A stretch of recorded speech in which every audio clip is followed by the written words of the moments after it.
So this week on the Any Given Runday podcast, we have a fitness coach, personal trainer, who is also an ultra runner, trail runner, and still finds times for martial arts, sea swimming, and a whole lot more that we're going to find out this week in the podcast. Niamh Fitzpatrick, welcome to this week's episode of the Any Given Runday podcast.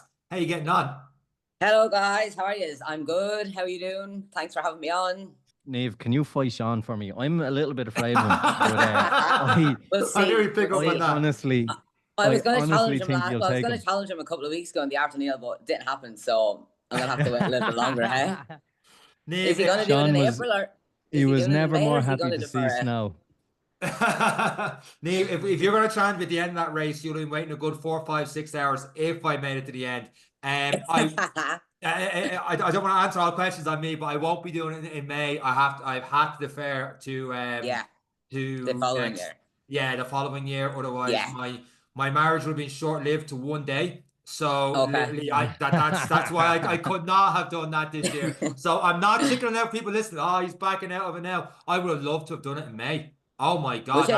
I mean, I know it's the middle of the winter and all the rest, and they obviously had to cancel it, but that just seems a lot more great crack now, doing like more light and all the rest and going through it. How do you feel about it? Yeah, well, I have deferred it till next year just because there's so much other things happening from like March onwards. I would have done it if I was guaranteed a spot next year, but then if you do it in May, you're not guaranteed to actually get the winter experience. So I was like, I'm just going to defer it till next January. At least I'll be able to do the route like 100 times between now and then. I'll do it summer and winter, But I did enjoy it. The final was deadly. Yeah, you make me feel bad. Exposure. I was loving it. I was loving all these mud baths and lake dips in the middle of the night. It was loving life. So if anyone's following me on Instagram, like I was seeing pictures of you up there in the snow and stuff like that, and I was like, I haven't been up there yet. I haven't been, and thankfully, a few people have brought me up there up there to show me where exactly the cross and all the rest was. We got lost the last time, but seeing all those pics and stuff and the amount of times you're doing that route, I'm like, I'm screwed. So thanks for making me feel bad. Your Instagram made me feel horrible about it. And then after all that, it all got cancelled. But anyways, anyways, we'll keep going. So Niamh, you have quite the resume, and how we start every podcast and one thing we do, we'd like to know, we're nosy. How did you get such a resume like that? Where did sport start for you, and how did you get into it? Yeah, I've always been into like health and fitness and sport. When I left school, I studied sport and recreation in Athlone. And then after that, then I kind of just worked casually, like in shops and all the rest before I went traveling. And I traveled for about 5 years. And then when I came back, then I got back, I studied again. And then ever since I stayed in Ireland, I just got my head stuck in health, fitness, sport, everything. And then I just from working in the industry, I guess, I just got into, when I lived abroad, I got big into like outdoors. I lived in Canada for quite some time, so it's really outdoors out there. Like you live in a city and you're surrounded by the mountains. And then I moved to Australia afterwards. I wouldn't say I was as active as I was in Australia as I was in Canada. And then I got into all the hiking and stuff. And then when I came back to Ireland, I was hiking quite a bit. And then I was like, I'm just can't walk these mountains anymore. I always just wanted to run. And then I stopped hiking like altogether. I always used to run a bit, but like not competitively. I have a competitive streak, but like when it came to running, I always just used to do it for, I don't know, to feel good, part of my daily routine. And then, after the hiking, then I just got big into the trail running. Then I joined the club, Irish Mountain Trail Runners. I'm involved in them quite a bit. And they just got me really like into all these long distances and stuff. And I'm hooked. So when you look at the races like this, obviously sport, fitness you've probably ticked every young 20-year-old, 30-year-old's dream, Canada, Australia. I've no doubt loads of places in between while you were there. And I just traveled heaps. You learn loads about yourself when you travel as well. And then when I ended up having to move home because of visas and stuff, I was like, that's all I want to do. Yeah. And so where did the kind of fitness instruction come into it? Was that before you went into the mountain running, or when you came home, was it like the eureka moment of, look, sport is for me and I'd rather be working in sport, or when did that happen for you? Yeah, I always had it, even before I traveled. And then I kind of just done hospitality and stuff when you travel. And then you don't really do it. You do everything else in between to stay flexible. You work for like a month and you travel for a month, you work for a month. Like I always had a base while traveling. but you just like, especially living in Canada, when you work in hospitality, like you just live off your tips. It was amazing. Yeah, then when I come home again, when I decided that I was staying in Ireland, I was like, that's it. I'm just gonna get back into sport and fitness and all the rest. And yeah, that's what happened. But I'm originally from Laois, and then I moved up to Dublin. It was just after I think it was just after COVID I moved up. I'm here about 3 years. So there's a lot more happening up here than there would be down home. So you're back over here doing personal training, fitness coaching, Yeah. and all the rest. And did you jump straight then into trail running from there, or did you start on road running? Or like some people, they say, we've had a lot of people started road running and they tried one trail, but because you're hiking and stuff, you just bypassed the road running and went straight into trails. Yeah, pretty much. Well, I was always doing a bit of road running, but like no long distance at all. And then I was hiking quite a bit, and then then after the hiking, I stopped hiking. I was just like started being into the trails. Then I still would run the road, but not competitively. Like I ran this morning out there. It's pretty miserable. But yeah, more like for races and long distances, it's trails. Yeah. And when was that first trail event that you started to get more competitive? So I'm looking at your stats, and you're up there near the top of the podium. You've got a couple of age category wins and all the rest. So when did you realize I'm actually pretty good at this? So I was trying to think back. I joined the Irish Mountain Trail Runners. It was like November 23. And then that March was the Morris Mullins, the 50K. And that was my longest trail. I remember being at 38K on that race, but like, I feel grand. I was like, this is strange. I remember doing the 50K and I was like, felt fine. I was like, this is strange. And then the next big one after that then was we done the Backyard Ultra 100K. That was 106K. And I was still feeling, okay. And then I was just like, time-wise wasn't bad. And then the club they do a Barclay challenge every year. And that was like a week later. So I ran the 106. And then a week later, I done the 42 trails and I won that. And I was like, then I was getting the drug. And then we qualified then for the Team Leinster, the second Backyard Ultra that was up the north in Fermanagh. I got to about 130K on that. And the distances just kept growing. And all these races were so close together. And then I done the Kerry Way in September. That was 100K. And time wasn't bad on that. And then I think 2 weeks later, I done the Eco Trail 80K. And a week later, did a marathon in the mountains. And I have some of the list here. I'm pulling you way back. Because people aren't realizing what you did there. The numbers are impressive. The distance is impressive. But you didn't just do a Backyard Ultra. You did the one out in Leinster, right? So you did. Yeah, we went up to Fermanagh to do that one. Yeah, that was amazing. Well up the mountains and all the rest. So the incline on that one, and you're only into trail running. Since we're not talking about like Niamh started back in 2020 and built yourself up. You're in like a couple of months, and all of a sudden you're doing 115 laps or something in May with all those inclines. That's 15 hours up there. I did that. Eric will tell you, he had to bring the car up. And the passenger seat, I'm not even exaggerating here. I had to grab my legs and lift them, my own legs, into the car. I was that much in bits. I got back to the house and there's a small little step for a walk-in shower. Yeah. It was like absolutely everything I had to just step over that trying to get the shower. I did nothing for 2-3 days afterwards. I was in the heat. So the fact that you did more than that, and then the next week you're off doing another 100K, how in the name of Michael Jeffrey Jordan are you recovering each week and getting back out there doing these mad runs? Like, how's your body doing that? And that's the thing. I feel grand. Like, as you mentioned before, like I'm big into sea swimming, regular saunas. I do hot yoga once a week. Like I do prioritize recovery in there as well. Sleep, I've learned the hard way. I try to get as much sleep as I can. But like for injuries and stuff, I swear by that. Like I get into the sea every morning. I kind of use saunas maybe 2-3 times a week, hot yoga every Monday. And then I do a lot of strength and conditioning. I swear by strength and conditioning. Like you see runners out there that don't lift weights at all. I'm thinking, please do. So what does your strength program look like? Because I'm big into this myself. Monday evening I would do strength and like S&C, so it'd be like a lower body evening. And then Tuesday morning would be a push. And then Thursday morning would be a pull. And then Friday and it's like posterior chain. So I do like, deadlifts and all that jazz. And then Saturdays I do my long distances on a Saturday morning, and then Sundays I kind of just left low. Might do short run, sauna, sea dip, and then try to get to bed early. But Monday to Sunday I'm very set. My routine is set, and then Sunday I kind of just left low. see how the day goes.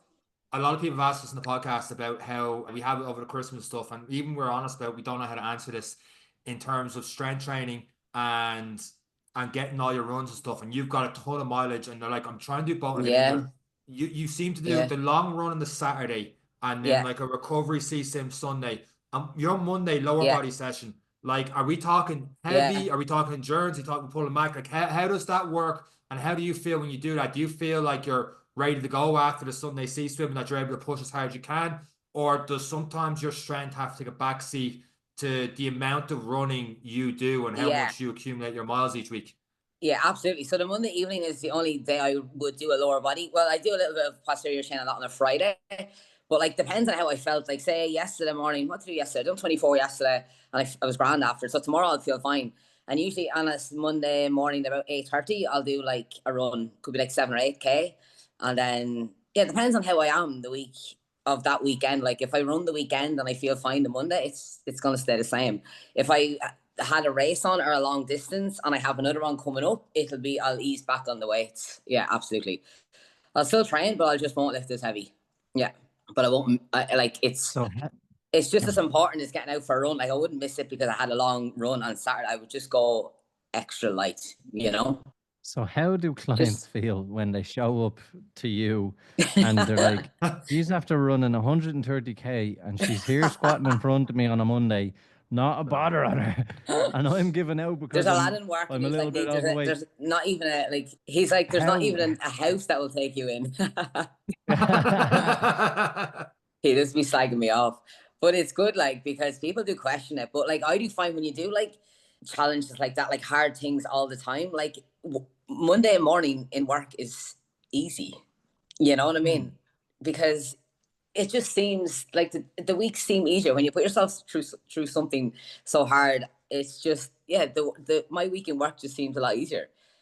People think it's bizarre, but yeah, I enjoy it. So it just makes things a bit easier.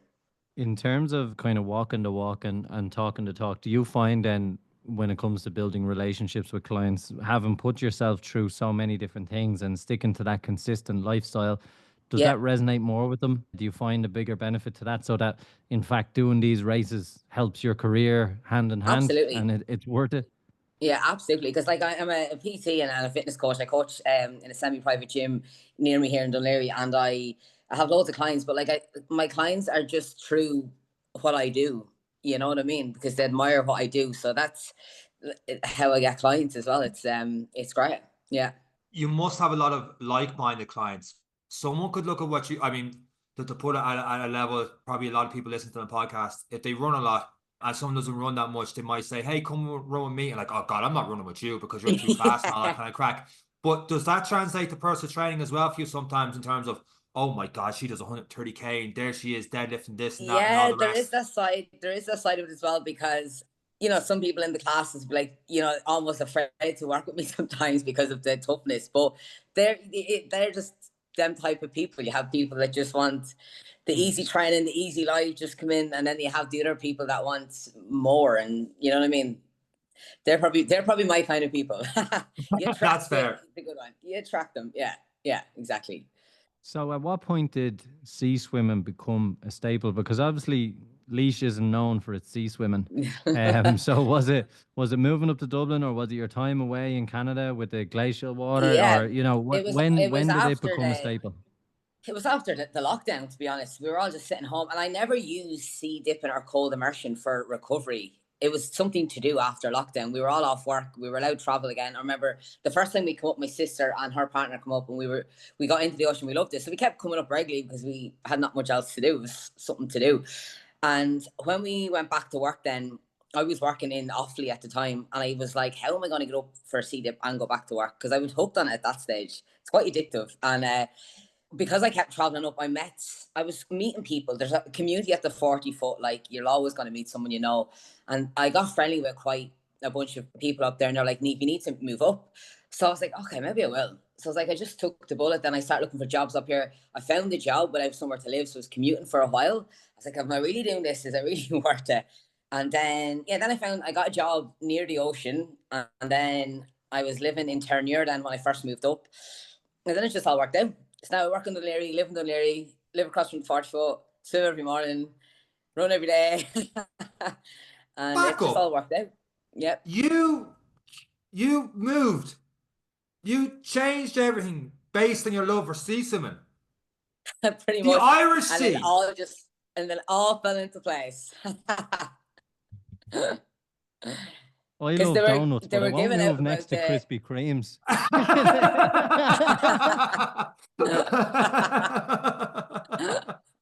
That is phenomenal. My God, that is a commitment. Like that is. Yeah. Well, I suppose if you want something, go get it. You know, and everything else will work out. I suppose, is it? Yeah.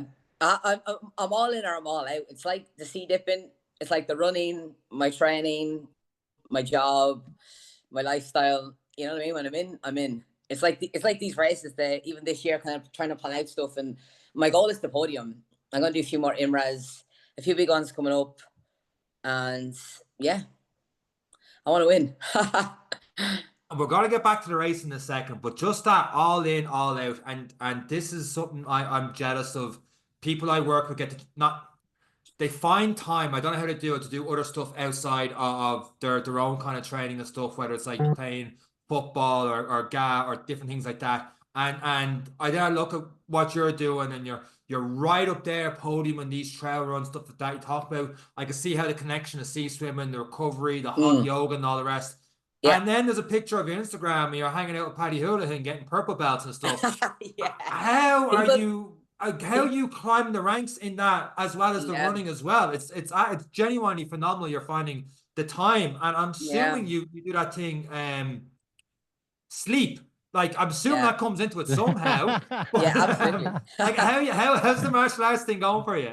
It's going amazing, and I was actually really surprised with getting my purple belt, because the running, I'm going to be honest, the running did take over a little bit from the mixed martial arts. Like I still train, and people do forget that, because I might not post about it a lot as I do with the running, but I still train my jiu-jitsu 2-3 nights a week, definitely a Tuesday, Thursday, and then a Friday evening.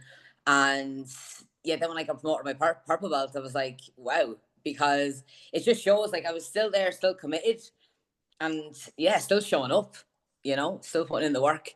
And for me, I thought I wasn't putting in enough because of the running took over a bit. But yeah, I was delighted. So it's just, I'm still balancing it all out very nicely. Some people are like, what don't you do? I'm like, sleep. But I have prioritized sleep, because I have learned the hard way that like sleep is everything. You can eat well, train well, but yeah, sleep. But I do prioritize sleep as much as I can. So if you're coming second in a race and you're within arm's length of a fellow competitor, can you use your purple belt skills? Yeah, absolutely. What way do we get that crossover that we assure first place? Sean knew where this was going as I started. Because I definitely, if me and Sean were in a race and there was a couple of seconds between us, I would choke him out just to cross that finish line ahead of him. Prison rules. Oh, stop. Yeah, what do you love on the trails? Yeah, Niamh, there's such diversity between the sports. Martial arts, obviously, particularly jiu-jitsu, it's using energy efficiently. It's not being aggressive. When everyone thinks it is all about aggression, it's actually about timing, it's about control, it's about movement. Absolutely. Yeah. How do you find the interest to be maintained between them all? Because when I do the odd triathlon, it just takes over, because there's 3 different sports. When you're doing mountain running, to the scale you're doing it, not surprising, can take over. But to have so many interests and a job that you have to have interest in the person you're working, how do you keep the motivation, probably not the word, but the enthusiasm to keep in so many different things? Yeah, let's just say I'm quite an adrenaline junkie. So I get kind of that dopamine hit from them all, I guess. The running at the minute is like, I'm doing quite well in it. So it's keeping me in, you know what I mean? And keep me wanting more. Like jiu-jitsu just got promoted my purple belt. So that's keeping me in the game, keeping me motivated. And it's just like they're both quite 2 competitive sports, and I'm quite competitive. Like the running, you can go far. Jiu-jitsu, you can go far. Like obviously my next goal is to get me brown belt in a couple of years. Jiu-jitsu last year, I didn't compete. I would have been quite competitive, and that's why I was surprised I got my purple belt. But obviously you don't have to compete to get graded either, because I was focusing on all these mad races because it was so hard to like run 100K, and then like you can still train in jiu-jitsu, but when you're trying to train for a competition too, it's extra. So that's why I kind of pulled back from competing in jiu-jitsu. But that my goal is this year is to jump back in with my purple belt to compete. But the biggest thing this year is like it's all doable. It's just I'm gonna space them out a bit more wisely and do them a bit more like smart. Like last year, I just was like back to back to back to back. I was getting by and I was happy out. It was loving life. But when it comes to performance, if I want to like, you know, beat time this year or like maybe come first or whatever, it's just gonna have to be spaced out just a little bit better. Can I ask as well to touch on probably the backyard ultras a little bit, because you've glassed through it, breezed through it and said it was great, I loved it, and I just kept going further. I actually want to see what breaks Niamh. At what point in these were you like, I'm hurting here? You know, when did the pain cave happen? Because we all smile, we all have as much fun as we can. But when you go off into that night and it's just you and the head torch, how much did at times it hurt? Because obviously at some point you have to stop, and what caused you to stop? Or, you know, and I'm trying to find out where the happy stops for Niamh and where it was like, actually, I was hurting pretty bad there. To be honest, running through the night is my favorite, because I had done the 2 backyard ultras and running through the night, I was like deadly. And that's what made me actually sign up for the Kerry way, because I knew it was all through the night. I was like, you start that night and you run the whole way through the night. I was like deadly. So in the first backyard ultra, there was a steep climb in that. But I knew when it got dark, it was just going to be out and back. So that's all I kept telling myself in my head, because it was my IT band, my glute. There was something just all on my right side, like was killing me every time I climbed that. Like serious pain. I think I was going around to everyone's tent looking for painkillers. I was like, there's only so many painkillers I can take. And all I could remember was telling them, like, when it gets dark, that incline was going to be taken away, and it was just going to be an out and back. So I just kept pushing myself through that pain until I got about 10 o'clock at night. The route changed out and back, and then it got a little bit better mentally and physically, because the pain was easing because I had that steep climb. Yeah, and I was in a lot of pain. And then obviously sunrise was the enemy. When the sun came up, that was the end of you, was it? I'm all for sunrise, and it's when you see the sun coming up the next day and you're into the new day, it's just like, yes, steady. To be honest, the top of them all is the Kerry way so far. We just got a magic night for that. The sunrise the next day, the stars in the night, it was just steady. Coffee at 3 a.m. in the morning, it was loving life. So do you take these on your own? Do you stay involved with a group? Obviously, you've met a lot of people through sea swimming. You moved your whole life based on Dunleary, and pretty much. So when you take on the likes of the Kerry way, are you going alone? Are you part of a group? So the Kerry way was on me. I decided to do it. Obviously, I had mentioned it in the running club that I was going to do it. Was anyone interested? And then no one really was interested, because it was around the time where other things were happening. Like the club do a Barclay event that like the week after the Kerry way, so no one really wanted to do it too close together. So I just went down, and I knew people that were doing it, and I ended up kind of staying with them in a hotel. But it was kind of a race where I was like mentally prepared. I had no distractions. I had the hotel to myself. There was a sauna in the hotel. I was kind of getting my gear ready all evening, and then I met a girl that I knew just from social media. Social media is great too for me, meeting people. I remember waiting on the bus, and she came to sit beside me and chat with me. We started the race together, and then I was just gone. But it was about, because you meet people along the way, and at the aid stations you might meet them, and then you lose them. But there was one guy, I think his name was Ronan, and at like 1 a.m. in the morning, we were pacing each other, the same pace. So we stayed each other for the whole night, and we finished together the next morning, and it was deadly. So I kind of just met random people at that night. But like, I need to be gracious, like I just put myself up for it, really. Yeah. 100K, no crewing. Just whatever's in your bag, away you go. Just me, myself, and I. Phenomenal.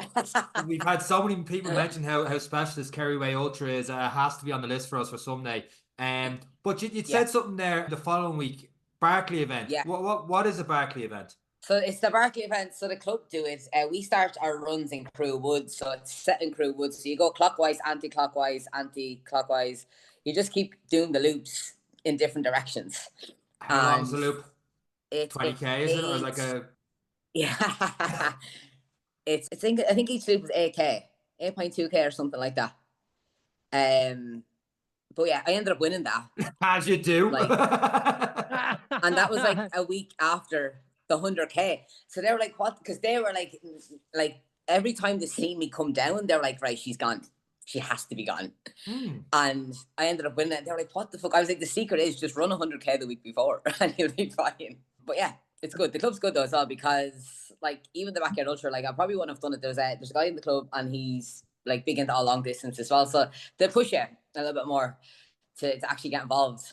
So yeah, it's good. So when you look at these kind of races, and the way you say it is so modest, because is what I'm trying to kind of figure out is what could you do if you actually had a crew and you had people in different places taking some of that load off or some of the pressure off. How much further could we go? Have you thought about anything like that when it looks at some of the longer races that are out there, or what do you think of that? Or are you just happy where you are at the minute, taking it day by day and course by course? No, like last year was a big learning curve for me, like, because every race I do I'm learning, because like as I said before, like I've done them all maybe on my own with no crew, very close together and getting by. But if I want to do a little bit better performance wise, time wise, it would definitely help. So people were asking me about the Kerry this year, will I do the 200K?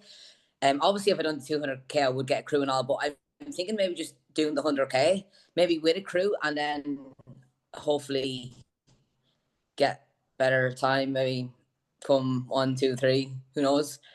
But yeah, definitely would like to do better in any races that I do again, for sure. Yeah. Something tells me when you're signing up for that ticket though, you're going to see 100 and 200. You're going to find it very hard to not clip 200. That's the problem. Niamh be looking for 300 do for the crack. Because she'll do it as an out and back. Yeah, well, to be honest, yeah, because the Art O'Neill is actually the 9th of May, and then the Dublin Backyard Ultra is the 10th, but the Backyard Ultras don't start till Saturday at 12. So people are like, do the Art O'Neill Friday night, you'll be back at the lodge, you'll have 3 hours kip, and then you can start the Backyard Ultra. I was like, no, I don't think I'd do that. No, that's absolutely insane. No, I was like, I'm not. I was like, I'm not mad. I'm mad, but I'm not that mad. You can convince me, but I'm just like, no, I'm just going to do one. So you're doing Dublin again this year? Yeah, the Backyard Ultra is the 10th of May. Yeah, I'm aiming for 100 miles if I can. We'll see. That was my next question. Yeah. How many hours? How many hours did that translate to? Sorry, 160 24 miles. hours. Obviously, yeah, 24 hours. 100 miles. So if I start at 12 Saturday, run till 12 Sunday, I'll have me 100 miles in the bag. But we'll see. And sounds easier than it is, because obviously that's a tough course. The Dublin course is tough with a big climb the as well elevation in it is... as well. What preparation are you doing based on some of the struggles you've had with the elevation in previous races? Let me see. So like the Dublin, the advantage of doing all these long distances are like near home. They're in the Wicklow Mountains and Dublin Mountains. So I've just been going up there. Like the Dublin, we're not quite sure yet of the Backyard Ultra route. It has changed from where it was last year. So we've just been going up the last couple of Tuesday nights to try suss it out. And yeah, I'm just going to do it a few times before actually race day and see how it goes. But like, it's like you can prepare the body as well, but in any of them races, especially the Backyard Ultra, because it's the same loop every hour, like when your head goes, it's very hard to get back. Yeah. You know, because it's just, you've no start to finish. You could be going for days. It's funny you should say that. When I was going for my 100-mile goal, I was the same night as a Dublin last year when Backyard Ultra, I went down to Wexford instead because it was just 24 on my own. Whatever, I could time out that way. But like, I had to come to Jesus meeting 6-7 hours into it, and I was like, I was gone for 15-20 minutes. But in the Backyard Ultra, you can't afford that luxury, and I was lucky being crewed the year before with Eric. We were hardcore. We know out and back throughout the night, but I didn't survive the night anyway. where he was there and he like just, okay, here's your food, back out, here's your food, back out, and then my body just went one bang, seized, dead. It's with that elevation and stuff, and in a way, it's. I was talking to Dara, who's a friend of the show.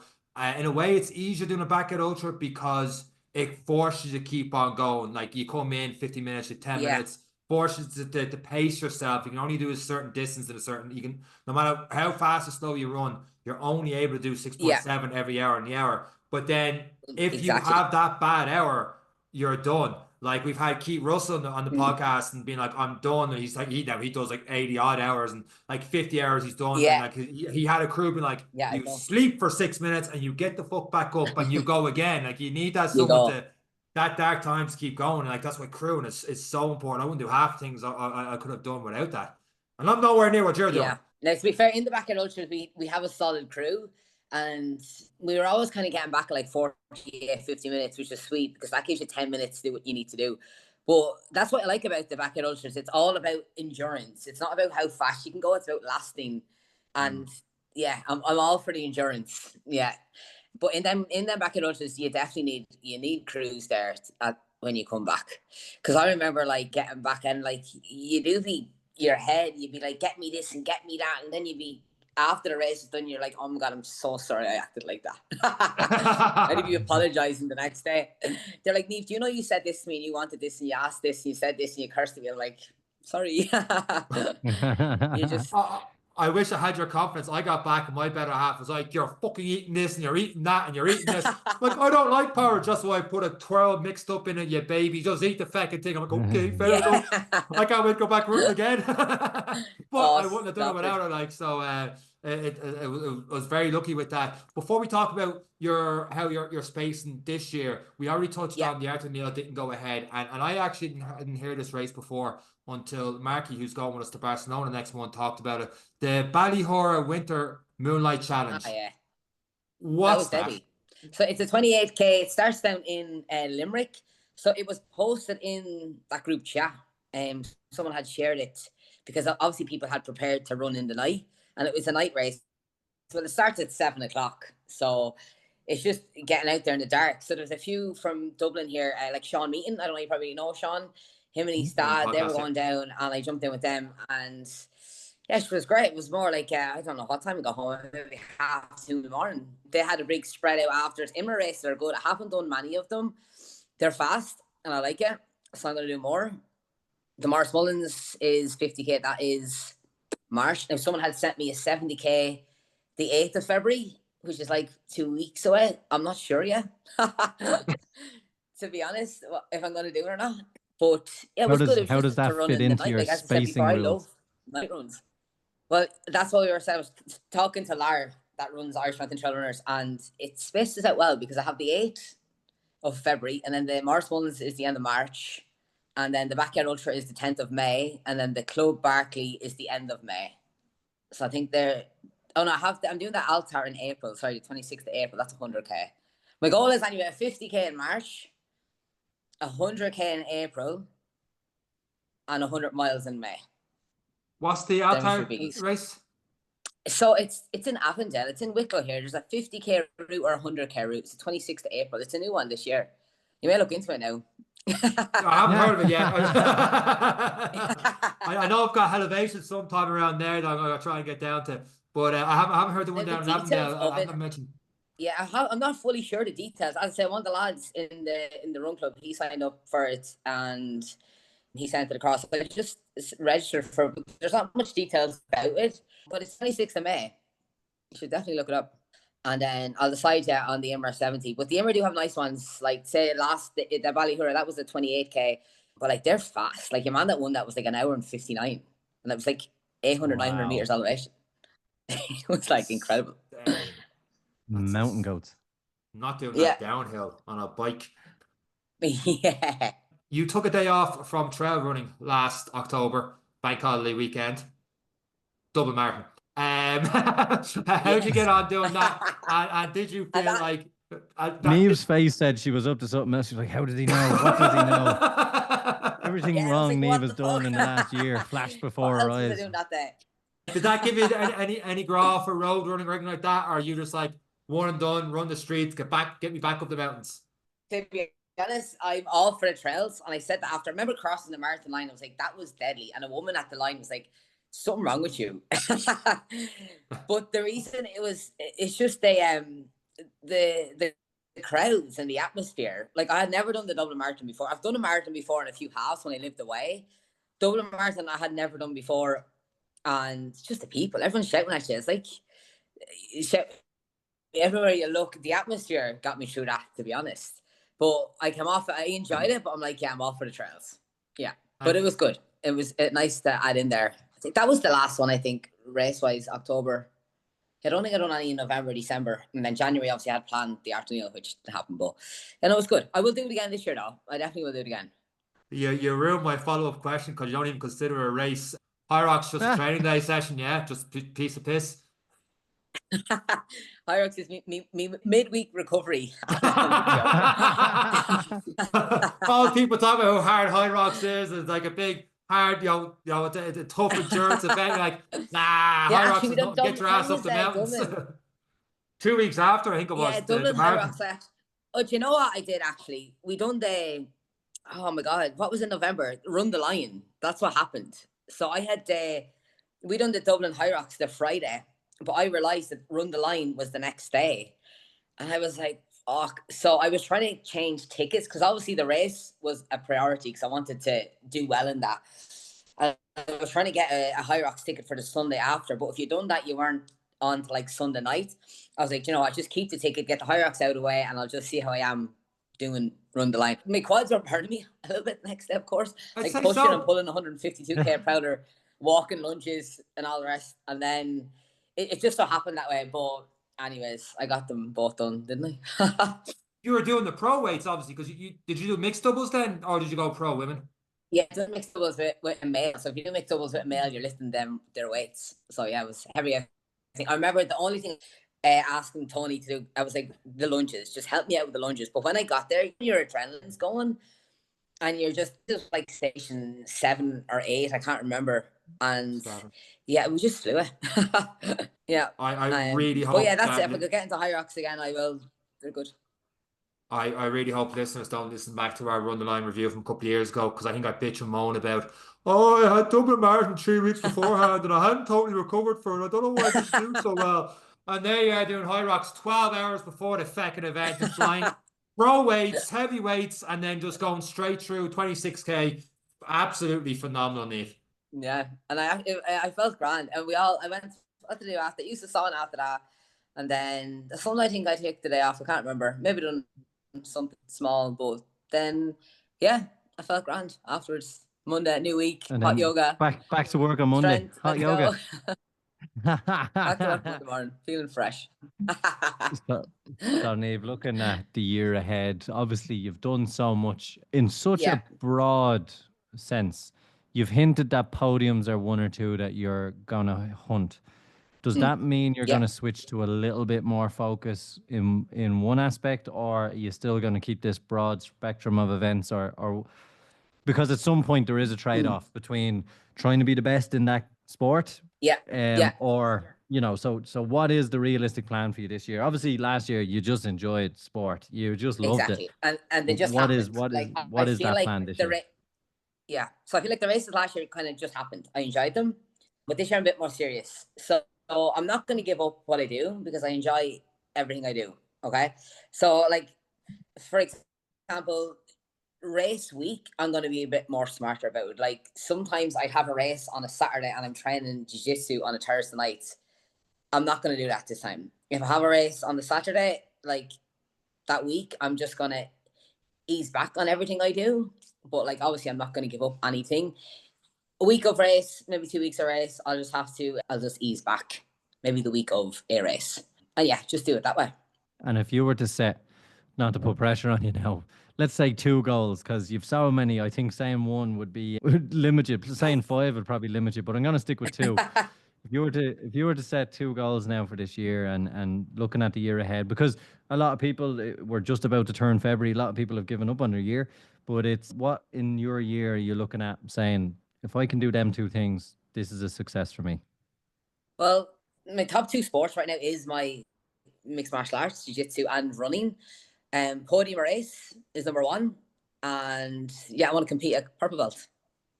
But I'm just gonna, my 2 goals this year. Which race are you hoping to podium? Have you set your sights on one? To see that I was the Kerry Way 100 I think I came in fourth on that. Okay, so you've unfinished business there. Yeah, and I'm not gonna lie, like the place. last couple of races I've been doing, like recently, it's just like, yeah, coming in fourth almost, and it's just, yeah, it's just like days before, it's just tweaking my own little recovery days and all the rest. But yeah, I think I'll do the 100 Kerry away again and see can I get up there. If you're not first, you're last. Now, exactly. It's and I'm not there. And I'm not there. Some of the races, I'm actually not just there to, like, some people race for different reasons, whether it's to get it done, but there's some races that I'm doing to actually win. There's one thing getting by, but I want to do well. Yeah, I want to do well. We can get the sense of the competitive edge, and that's why I know if you're setting your mind to these things, there's eventually podiums will turn into first places, second place. You know, like it's what when you set your sights on something like that with that competitive nature, you want to win. Let's be honest, third place is nice, but you want to win. Yeah, third's nice. Yeah, but you want to be a bit better. But yeah, that's the goals. Niamh, with that said, and people listened to the incredible things you've done, bringing your fitness coach and your personal training and that kind of side of the brain back in, as well as the competitiveness, for someone listening to the podcast that wants to get into trail running or is struggling with their running and stuff, do you have any main bits of advice you find you're constantly telling your client, or do you have any bits where you kind of like, this keeps coming up, clients keep thinking this, but it's actually more about this in that they should be doing more in their training, if that question makes sense? Like, do you mean like how would you get more people out there, motivation? To me, it's more like I think joining the club was the best thing I could have done, because being around people that are like-minded helps, you know, because when you're trying to get out there on your own, or you want to do something and you can't, but just being with the club is just, being around like-minded people and joining a club definitely helps, for sure. And you mentioned IMRA a couple of times, and I've heard a lot of people talking about them. Am I right in saying it's reasonably priced races and memberships and a really good group of people? Oh, it's unreal. So some of the races are like €7, and then the Ballyhura 28k, that was 40, and then you have like pay €10 a membership for the year. Like, you volunteer after every 10 races you do as well, but like they're deadly. That's actually a really clever way of doing it. The volunteering element, you do 10, you have to give one back. You know, it's really, really good. Yeah, pretty much. Yeah, and some of them are around and they're quite good. Like the March one is 50k. That does be a deadly one in March. And then the Ballyhura last week, that was 28. And then the 70 is in Cork, the 8th of February. They do shorter ones as well, like 6Ks, 8Ks, 10Ks, if you just want to go out and, well, like, them guys are sprinting them. I feel like I'm only warming up. I like 10K. I'm like, I need 100 more. Absolutely brilliant. Niamh, it's been absolutely brilliant having you on to the podcast this week, and just hearing your stuff like that. I feel like I need to get a run in now, because I did absolutely nothing good sport compared to what you did. It's been great hearing you and hearing your journey so far. And one thing, just to bring it all home, what you've talked about is, when we have people in the podcast talking about all the different events and stuff, it's usually over a 3, 4, 5 year period getting into running. Yeah. We're barely 12 months. I'm like, I want to race every month. And Laura's like, no, you don't. Just you relax into it. Because I was like, because then obviously the RTO didn't happen. And I was like, now what? Because my plan was to race January, none February, and then race March, April, May, and then make more plans. And then nothing happened. And then that's why I was like, right, 28k last Friday night. I was like, right, I have to go, I have to do something. And then, people do mention races to me as well that come up kind of last minute. So like the February the 8th, I might do, we'll see. But I don't really need to race every month, but I'd like to. and all of this, as Sean was saying, done over just 1 year. So it's been an impressive journey so far, and we are so excited to see what the next year will bring. We'll hold you to it now. We'll be giving you abuse in the comments if you're doing too many races.